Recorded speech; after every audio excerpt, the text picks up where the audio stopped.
제1차 세계대전.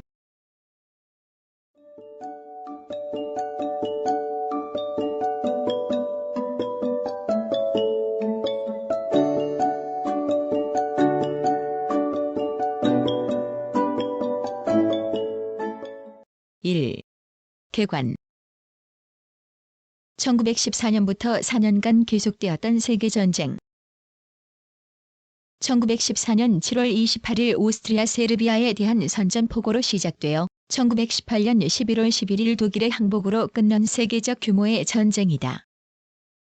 이 전쟁은 영국, 프랑스, 러시아 등의 협상국과 독일, 오스트리아의 동맹국의 양진영의 중심이 되어 싸운 전쟁으로서 그 배경은 1900년경의 제국주의 개막의 시기부터 고찰되어야 할 것이다.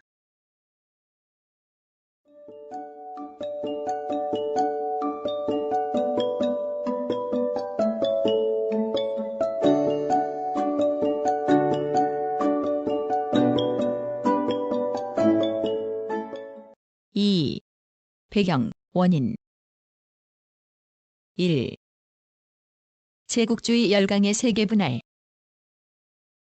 제1차 세계대전은 20세기 초엽 인류가 경험한 최초의 대규모적인 세계전쟁이었는데 그 발발의 배경에는 19세기 말부터 20세기 초에 걸쳐서 나타난 세계 제국주의의 성립이 있었다.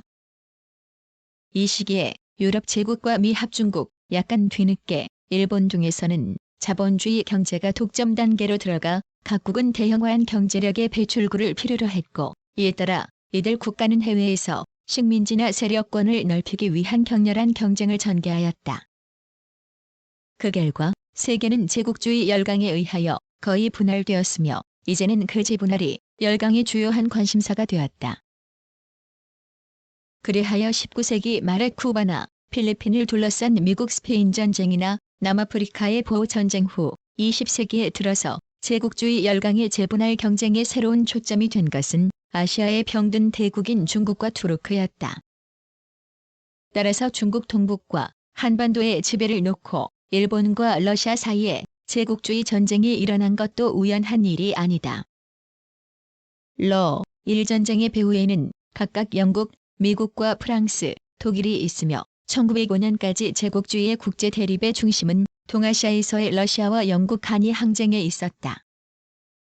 그러나 러1 전쟁 후 러시아는 후퇴하고 다시 그 진로를 발칸 중군동으로 향했기 때문에 이후 제1차 세계대전 발발까지 제국주의 열강의 국제 대립의 무대는 종래 오스만 투르크 제국의 지배 영역이었던 발칸, 근동 지역으로 옮겨졌으며 그곳에서 대립의 주역이 된 것은 영국과 신흥 독일이었다.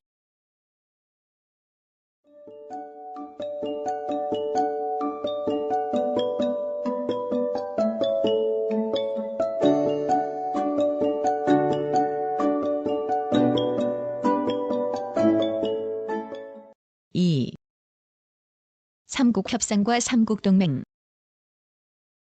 러1 전쟁 후의 세계 정세의 새로운 전개는 이미 전쟁 중인 1904년 영국, 프랑스 협상 성립에 의하여 시작되고 있었다.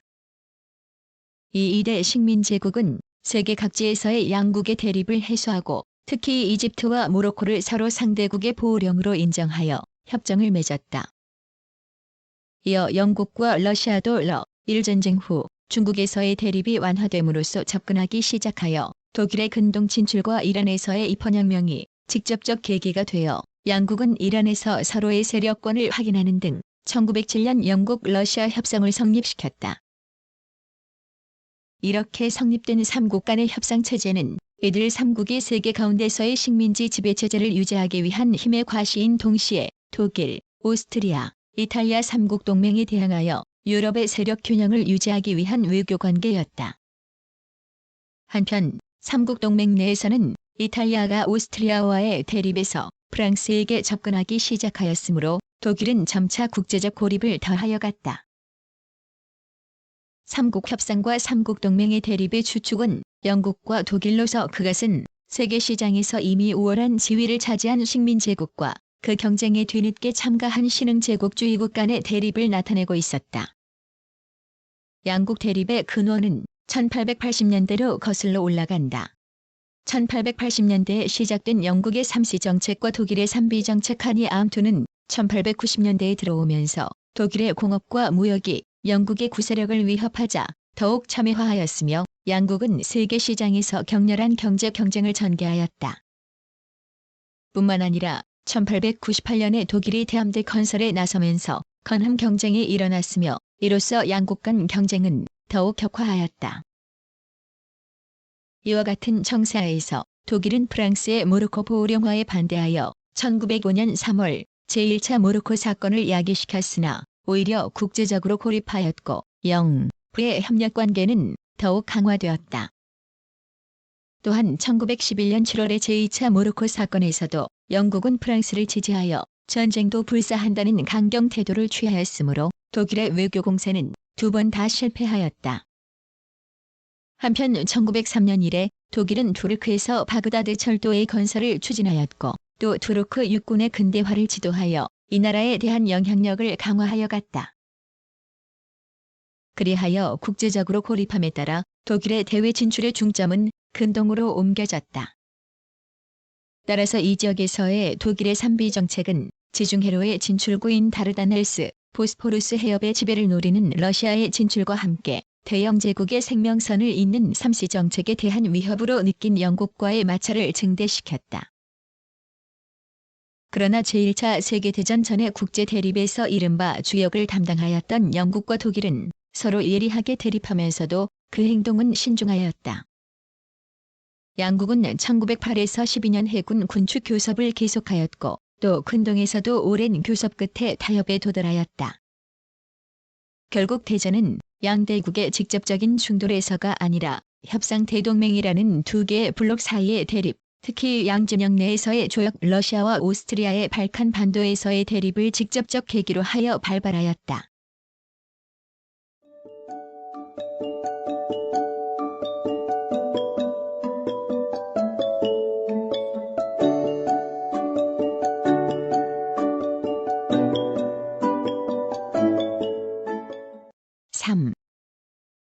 발칸 문제.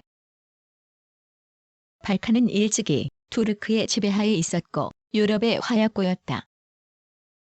이곳에 열강, 특히 러시아와 오스트리아가 진출하고 있어서 러시아는 범슬라브주의를 내걸고 슬라브계 저민족의 결집을 꾀하였으며 한편 오스트리아는 이 영향을 겁내어 독일의 지지하에 범게르만주의를 주창하여 이에 대항하였다. 1908년 투르크의 혁명이 일어나고 불가리아가 독립하자 오스트리아는 슬라브인이 사는 보스니아 헤르체고비나를 병합하였다. 이에 불만을 품은 세르비아는 러시아의 지원을 받았으나 일 전쟁과 제1혁명의 후유증에서 아직 회복되지 못한 러시아는 오스트리아 배후의 독일과의 충돌이 두려워 1909년 독일의 오스트리아의 병합정책 지지 성명에 굴복하고 말았다. 이후 러시아는 1912년 세르비아, 불가리아 등에게 발칸 동맹을 결성케 하였고 같은 해 동맹은 투르크와 싸워 승리하였으나 투르크로부터 얻은 영토의 분배를 놓고 불가리아와 세르비아 기타 제국 사이에 1913년 제4 전쟁이 일어났다. 패한 불가리아는 이후 오스트리아, 독일에 접근하였으나 세르비아의 승리는 러시아의 범슬라브주의의 승리를 뜻하여 오스트리아는 큰 타격을 입었다. 이래하여 유럽의 일각 발칸에서 제국주의 열강은 자국의 세력 확장 때문에 소국의 운명을 조종하여 대립을 격화시키고 이곳에서의 전쟁의 불꽃이 전 유럽을 휩쓰는 위험한 정세를 만들어내고 있었다.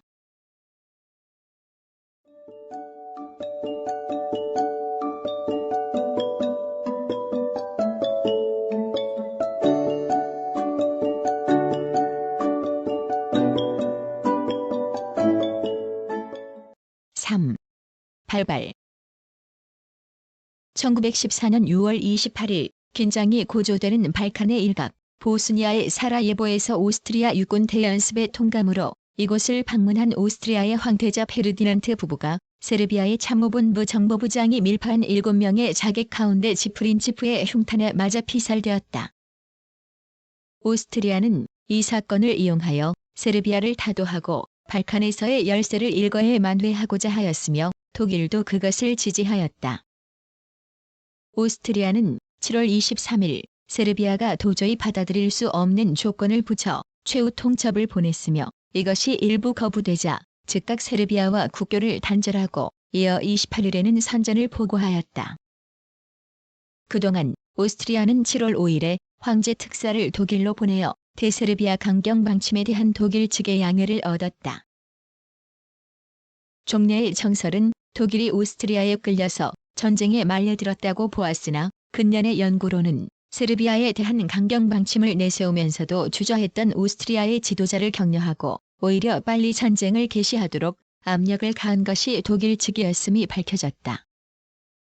독일의 정부, 군부 지도자가 오스트리아와 세르비아의 전쟁이 러시아나 프랑스까지도 끌어들이는 유럽 전쟁으로 될 것을 충분히 알면서도 이와 같은 강경 방침을 선택한 것은 깊어져가는 국제적 고립과 해외 진출에서의 벽에 부닥친 처지를 타개하기 위하여 전쟁의 위험을 무릅쓴다는 결의가 되어 있었기 때문이다.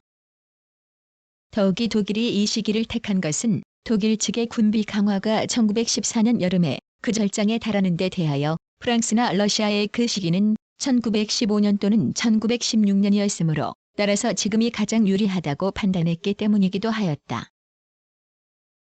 한편 러시아는 7월 28일 오스트리아의 대세르비아 선전 포고에 대하여 즉각 대오스트리아 동원을 하고 30일에는 총동원령을 내려 이 또한 전쟁의 국지화를 불가능케 하였다. 독일은 23에서 27일 러시아와 오스트리아 사이를 조정해달라는 영국의 여러 차례의 요청을 무시하거나 거부하였다. 그러나 29일 심야 영국의 중립 예상이 무너지고 전쟁 개입이 확실해지자 독일의 정부 지도자는 그때까지의 강경한 태도를 약간 바꾸어 오스트리아에게 러시아와의 교섭에 응할 것을 권장하였다. 그러나 때는 이미 늦어서 7월 위기는 위기로 그치지 않고 마침내 대전으로 급선회하고 만다. 31일 독일은 러시아에 대하여 총동원령 철회를 12시간의 기한부로 요구하는 최후 통첩을 보내고 러시아로부터 아직 회답이 없는 상태에서 8월 1일 대러시아 선전 포고를 하였다. 더욱이 8월 3일 독일은 프랑스의 벨기에 중립 침범을 비난하여 선전 포고를 해놓고서도 스스로 북서 프랑스 진공을 위하여 벨기에에 침입하였고 영국은 이것을 이유로 하여 다음날 대독 선전 포고를 하였다. 이리하여 제1차 세계대전은 이탈리아를 제외한 전유럽 열강이 참가하는 유럽 전쟁으로 발전하였다.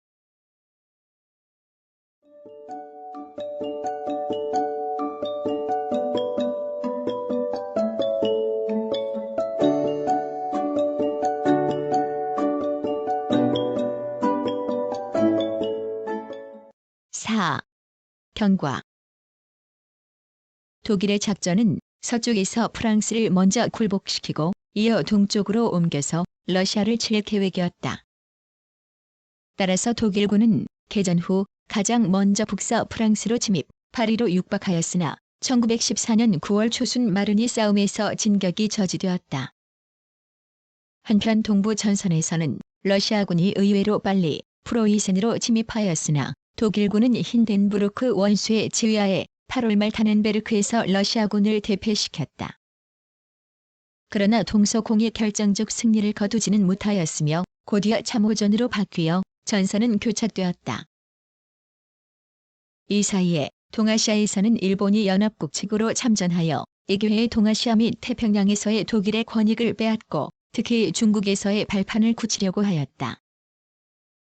한편 전전 독일과의 군사적 유대를 강화하고 있던 오스만 투르크는 11월 2일 동맹국 측으로 참전하였다. 그 때문에 유럽의 전선은 카프카스, 메소포타미아로 넓혀졌으며 1915년 2월에서 4월에 걸쳐 부연합 함대는 다르다넬스 해협에서 격렬한 공격을 가하였으나 실패로 끝났다. 1915년 4월 서부 전선에서 독일군은 최초로 독가스를 영국군을 상대로 사용하였다. 동년연합국과 동맹국 쌍방에 있어서 가장 큰 관심사는 삼국 동맹에 속해 있으면서 중립을 지키고 있던 이탈리아의 동행이었다. 참전의 조건에 대하여 양진영과 거래하였던 이탈리아는 결국 동년 4월 런던 밀약에 의해 미수복지와 달마티아 등의 영토 획득을 약속받고 5월 23일 오스트리아에 선전하고 연합국 측으로 참전하였다. 이탈리아는 군사적으로는 약체였기 때문에 그 참전이 전국에 결정적 영향을 끼치지는 못하였다. 또한 같은 해 9월에는 불가리아가 동맹국 측으로 참전하여 독일, 오스트리아군은 그 협력을 얻어 세르비아를 점령하였다. 한편 1916년 8월에는 루마니아가 연합국 측으로 참전하였으나 곧 동맹군에 의하여 제압되었다. 이와 같이 1915에서 16년 동맹국은 동유럽, 발칸에서 적극적 공세로 나와 전국이 유리하게 전개되었으나 서부 전선에서의 교착 상태는 의연 타결되지 않았다. 즉 16년 2월에서 6월에 걸쳐 독일군은 베르상디귿 요새 사회에 걸치는 대공격을 가하여 50만 명의 병사를 희생하며 막대한彈薬을 소모하여 사투를 감행하였다. 그러나 프랑스군은 페탱 장군의 지휘하에 요새를 굳게 지켰으며 6월 말부터 부연합군은 서쪽의 솜에서 총반격으로 나왔고 9월 15일 영국은 최초로 18대의 전차를 병기로서 전장에 투입하였다.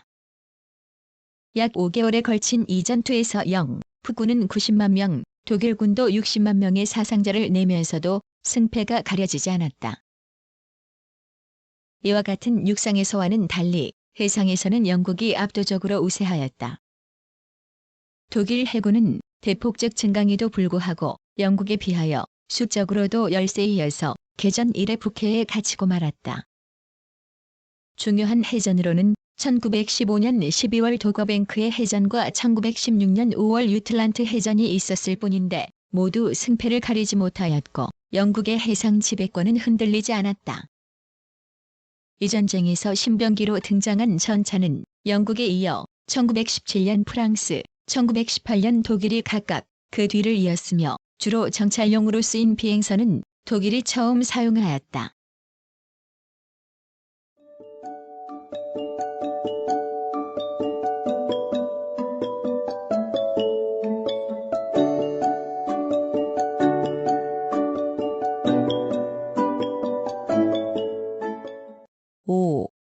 교전국 국내 정세. 제1차 세계대전 발발에 즈음하여 각국 정부는 전쟁이 각각 상대방 측의 공격에 의하여 야기된 정당방위의 전쟁이라고 주장하고 국민에게 그것을 믿게끔 할 수가 있었기 때문에 어디에서나 드높은 애국심의 고향이 엿보였다. 각국의 지도자가 가장 근심한 것은 국내의 사회주의 정당이나 노동조합의 동향이었다. 왜냐하면 20세기에 들어서면서 사회주의 운동의 국제조직인 제2인터내셔널은 그 대회 때마다 전쟁 반대 결의를 하였는데 특히 1912년의 바젤 대회에서는 제국주의 전쟁에는 혁명이라는 수단으로서 반대한다는 결의를 하였다. 그러나 각국 특히 서유럽 대국의 사회주의 정당 내부에는 기회주의나 내셔널리즘의 경향이 강하여서 제국주의 전쟁에 단호히 반대하는 자세는 어느 정도 약화되어 있었다. 세계대전이 시작되자 각국의 사회주의 정당은 일부를 제외하고 종래 슬로건에서 180도 전환하여 전쟁 협력으로 내달았다. 특히 당시 유럽에서 가장 유력한 사회주의 정당이던 독일 사회민주당이 정부의 군사 예산에 찬성하고 정부와 성내 평화를 맺어 전쟁 협력을 약속하였으며 각국의 사회주의 정당이 그 뒤를 따름으로써 제2인터내셔널은 붕괴되었다. 그러나 전쟁은 예상을 뒤엎고 장기화함으로써 국민에게 막대한 희생을 강요하였다. 이 전쟁 중에 예를 든다면 독일에서는 인구 6천만 명 가운데 1,100만 명이 동원되었고 그중 전사자 177만 명, 부상자 422만 명을 내었으니 국민 가운데 5명에 1명이 동원되어 급반수 이상이 사상한 것이 되는데 이 비율은 프랑스에서 거의 같고 영국에서는 약간 떨어진다. 또한 이 전쟁은 공전의 물량 전쟁으로 이미 개전 당초 불과 일주일간의 마루니 싸움에서 탄약 100만 발, 소매 싸움에서는 그 20배인 2천만 발이 소모되었다. 이와 같은 전쟁 수행을 위하여 각국은 자국의 경제력을 동원하고 경제 전체를 전쟁을 위한 것으로 개편해야 할 필요에 직면하게 되었다. 그러나 전쟁이 장기화하여 국민들 사이에 불만이 높아지자 각국 정부에게는 국민의 불만을 누르고 국가의 총력을 기울일 수 있는 강력한 지도 체제를 만드는 일이 사활 문제가 되었다. 이리하여 영국에서는 1916년 12월에 로이드 조지 거국 일치 내각이 만들어졌고 프랑스에서도 1917년 11월에 클레망소 내각이 성립되었다. 이들 내각은 경제 통제를 강화하고 군수 생산을 높이는 한편 국내외 반전 평화운동을 단합하였다. 그러나 부양국은 식민지에게 식량과 원료의 공급을 강제할 수가 있었을 뿐만 아니라 인도에서 150만 명, 아프리카에서 100만 명이나 되는 원주민을 병사 혹은 노동자로서 유럽의 전선과 공장에 투입하여 식민지인의 희생으로서 본 국민의 부담을 경감시킬 수가 있었다. 이에 대하여 식민지나 해외 시장을 모두 빼앗긴 동맹국 측에서는 물자의 부족, 국민 생활의 궁핍은 그야말로 심각하였다. 독일에서는 이미 1915년부터 빵의 배급제를 도입하였고 곧이어 고기, 우유, 버터 등도 배급제가 되었다. 1916년 겨울을 예로 들면 어른 한 사람의 일주일분 배급량은 빵 1900g, 감자 2500g, 버터 80g, 고기 250g, 설탕 180g으로서 평상시의 3분의 1에 불과하였다. 더욱이 1916년 말에는 노동력 부족을 보충하기 위하여 국내에 있는 16에서 60세의 남자를 탄광이나 공장에 동원하는 힌덴부르크 계획이 실시되었다. 그러나 국민의 불만이 높아짐에 따라 1917년 7월 의회 다수파가 화평결의를 행한 뒤 재상 베트만 호르웨크는 강경 노선의 군부와 의회 사이에 끼어 맥없이 사임하고 이후 군부에 의한 사실상의 군사독재 체제가 성립되었다. 한편 같은 해 4월 사회민주당에서 성내 평화에 협력하지 않는 좌파가 따로 분열하여 독립사회민주당을 결성함으로써 노동자의 반전운동과 스트라이크가 번져갔다.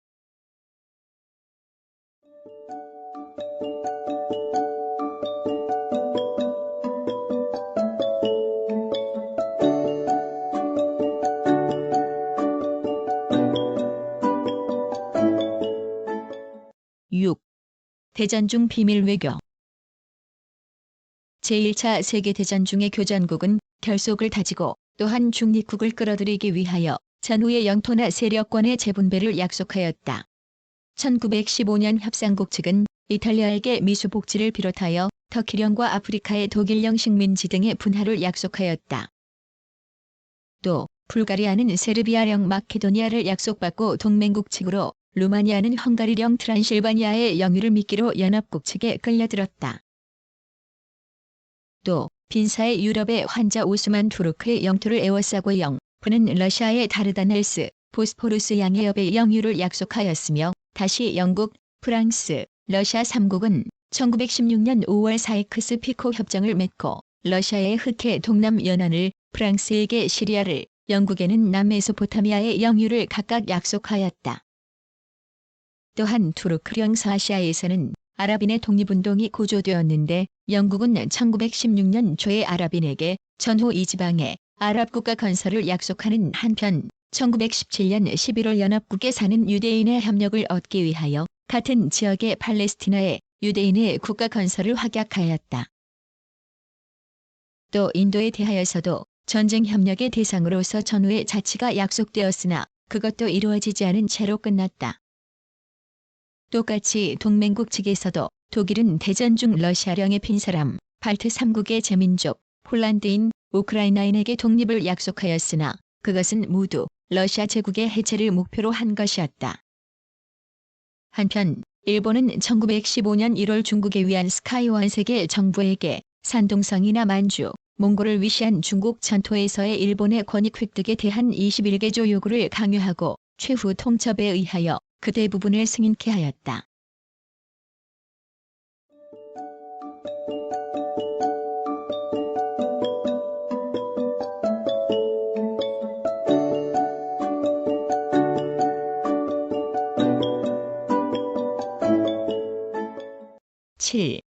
종결. 1917년의 제1차 세계대전은 최종 단계로 접어들었다. 독일은 같은 해 1월 무제한 잠수함전의 개시를 선언하였는데 이것은 영국 주변의 해역에서 중립국을 포함한 모든 나라의 상선을 무경고로 격침하여 식량이나 원료를 수입에 의존하는 영국을 굴복시키려고 한 것이었다. 그러나 이 작전은 영국과 경제적으로 굳게 맺어져 있는 미국의 참전을 초래할 것이 분명하였으므로 미국 참전의 효과가 나타나기 이전에 즉 6에서 8개월 이내에 성공을 거두지 못한다면 독일 자신의 패배가 결정적이 되는 위험한 도박이었다. 독일의 잠수함은 이 싸움에서 예정을 상회하는 전과를 올렸으나 영국도 중립국의 상선까지 동원하여 곤경을 타게 하였기 때문에 결국 무제한 잠수함전은 1917년 4월 미국의 참전을 야기시켰을 뿐 실패로 끝났다. 이리하여 패배가 결정적으로 된 독일에게 있어 나머지 승리의 최후의 기회라고 할 러시아 혁명이 같은 해 3월에 일어났다. 러시아는 정치, 경제 체제의 후진성 때문에 장기에 걸치는 총력전에는 견디지 못하여 군수품, 식량의 부족, 정정 불안 등으로 고통을 받고 있었다. 3월 혁명이 일어나 차로 정부가 쓰러졌고 이어 11월 혁명으로 소련 정권이 성립하여 즉각 정전을 전교전국에게 제안하였다. 소련 정부의 평화 호소와 비밀 외교의 폭로는 세계에 충격을 주었는데 미국 대통령 윌슨은 1918년 1월 14개조 평화 원칙을 발표하여 연합국 측의 동요를 억제하려 하였다. 그러나 러시아 혁명으로 인하여 제1차 세계대전의 전선의 일각이 무너졌으며 독일과 러시아는 같은 해 3월 브레스트-리토프스크에서 평화조약을 맺었다. 동부 전선의 부담에서 해방된 독일은 서부 전선에서 최후의 대공세를 폈으나 3에서 7월에 반복된 공격에도 불구하고 실패로 끝나자 독일은 이 공격에서 힘이 소진되었고 7월 18일에는 미군의 증원을 얻은 연합군이 반격으로 나왔다. 이제까지 승리의 평화를 주장하여 모든 타협을 거부해오던 군부도 이에 패배를 자인하고 9월 말에는 연합국에게 휴전 제의를 하도록 정부에 제안하였다. 이와 동시에 군부의 괴뢰 내각은 쓰러지고 의회 다수파로 이루어진 막스 폰 바든 내각이 성립되었는데 신내각은 즉시 위로부터의 개혁을 단행하여 국민의 불만을 가라앉히는 한편 미국 대통령 윌슨에게 14개조에 의거하는 화평 개입을 제의하였다. 그러나 이 사이에 동맹 측은 총붕괴되어 9월 30일 불가리아, 10월 27일 오스트리아, 30일에는 오스만 투르크로 항복이 잇따랐다. 독일에서도 11월 3일 킬군항에서 수병 폭동이 일어나 독일 혁명이 일어나자 고려 제정이 붕괴되고 임시정부는 11월 11일 연합국과의 휴전 조약에 조인하였다. 이리하여 5년에 걸쳐 세계 민중에게 커다란 희생을 입히고 싸웠던 제국주의 전쟁은 두 개의 혁명을 유발시키고 연합국 측의 승리로서 종결되었다.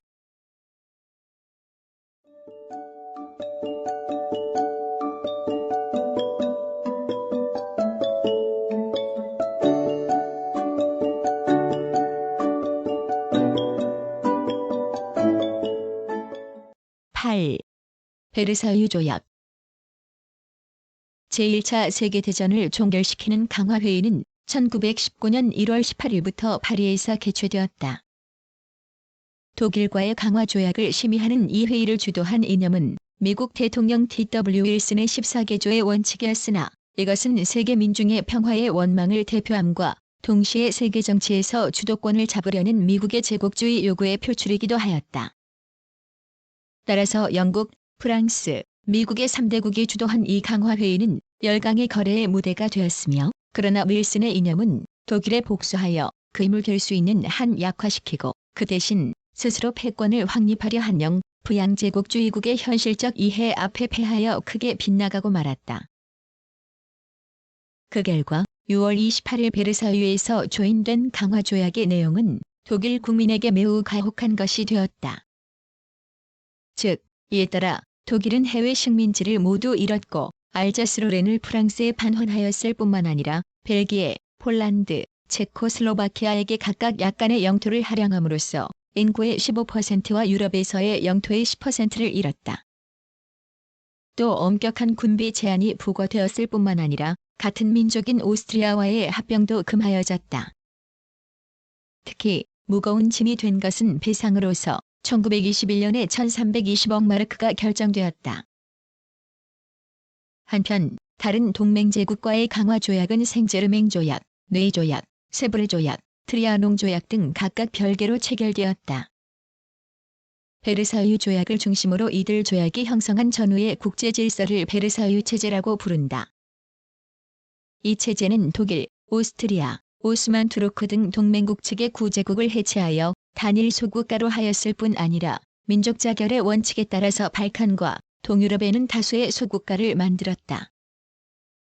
그러나 이 민족 자결의 원칙도 패전국이나 비유럽 세계의 식민지, 종속국에는 적용되지 않았으며 동유럽에서의 신국가 건설도 동맹 제국을 약화하고 나아가서는 소련을 묶어두려는 의도하에서 행하여진 것이었다. 또한 베르사유 조약은 세계전쟁의 비참한 경험을 두 번 다시 되풀이하지 않기 위하여 평화유지기구로서 국제연맹의 설립을 정하였다. 그러나 제안국인 미국이 감행하지 않았으며 독일이나 소련도 당초 받아들여지지 않았기 때문에 연맹은 평화유지의 목적을 충분히 달성할 수 없었다. 결국 베르사유 체제 그 자체가 영국과 프랑스를 중심으로 하는 제국주의적 세계체제의 재편성에 불과하였고 제1차 세계대전의 전후 처리로서는 지극히 불충분하여 새로운 국제 대립이 발생하는 것을 방지할 수가 없었던 것이다.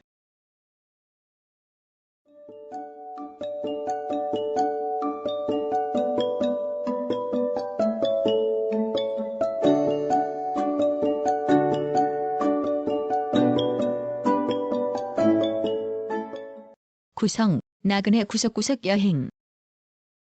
낭독, 글 읽어주는 고지혜. 들어주셔서 고맙습니다.